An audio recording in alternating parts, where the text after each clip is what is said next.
이슈 또 이슈 정순영 기자와 함께합니다. 이완구 새누리당 원내대표가 국무총리로 내정이 됐죠. 네, 바로 오늘 아침에 내정 소식이 전해졌는데요. 하지만 이완구 원내대표는 어제 내정 소식을 전달받은 것으로 알려졌습니다. 하지만 밤새도록 여러 가지 참 생각이 많았다고 합니다. 결국에는 오늘 아침에 전화를 통해서 청와대에 수락 사실을 통보를 했다고 알려져 있는데요. 어쨌건 간에 그 이완구 내정자는 내정 소식과 함께 앞으로는 소통 강화와 경제 살리기, 국가 기강 세우기에 집중하겠다라는 입장을 밝혔습니다. 특히 무엇보다도 대통령께 쓴소리와 직언을 할 줄 아는 그런 국무총리가 되겠다라고 약속을 했는데 쓴소리를 할 줄 모르는 그런 국무총리는 문제가 있다라는 표현까지 사용을 했습니다. 특히 무너진 공직기강에 대해서 앞으로 철저하게 점검을 해서 확실하게 세우겠다라는 입장을 발표를 했기 때문에 앞으로 청와대도 여러 가지 좀 변화된 모습을 보여주지 않을까 기대감도 갖고 있는 것이 사실입니다. 네, 무엇보다 여야를 아우르는 포용력에 점수를 많이 얻었는데요. 야당의 반응은 어떤가요? 네, 소통을 잘한다라는 그동안 칭찬을 많이 받아왔던 이완구 내정자인데요. 역시 오늘 내정 소식이 전해짐과 동시에 바로 야당과 만남을 가졌습니다. 문희상 새정치민주연합 비상대책위원장은 오늘 내정자와의 만남을 통해서 예행 연습 없이 바로 총리를 할 수 있겠다라면서 축하의 인사를 전했습니다. 하지만 한편으로는 대통령에게 앞으로 아니요라고 말을 할 줄 아는 그런 국무총리가 되달라라는 주문도 있지 않았는데요.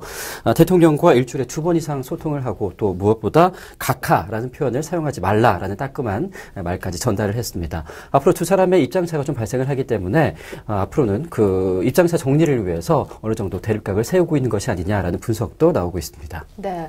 이 대표는 지난해 총리 후보자의 연쇄 낙마 사태 이후부터 줄곧 총리 후보 1순위로 꼽혀왔는데 그렇죠? 네, 맞습니다.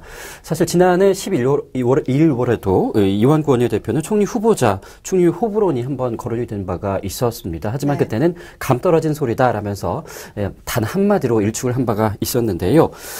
어쨌건 간에 청와대는 현재 경제부총리의 최경환 그리고 사회부총리의 황우여 등 청와대 최상위 인사에는 친박 인사로 모두 포진이 된 상황입니다. 따라서 청와대의 앞으로 일처리에는 좀 더 탄력을 받지 않겠느냐라는 분석도 나오고 있는데요.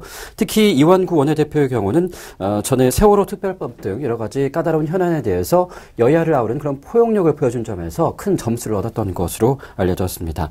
다만 이 내정자는 박근혜 대통령에 대한 충성도가 워낙 높기 때문에 어떤 경우의 수가 발생할지는 조금 더 지켜봐야 되는데요. 각하라는 표현을 한 차례 사용한 것도 그렇고 또 얼마 전에 그 청와대 문건 파동이 있었을 때도 대통령 공격은 이제 그만해달라라고 국회에서 주문까지 해서 역시 이완구 내정자가 국무총리가 되면은 말 그대로 책임 총리는 좀 더 실현되기는 좀 어렵지 않겠느냐라는 분석도 나오고 있는 것이 사실입니다. 네, 이 내정자는 총리에 정식 취임하면 경제 살리기, 소통 강화, 국가 기강 세우기 등 이 세 가지에 집중하겠다고 밝혔습니다.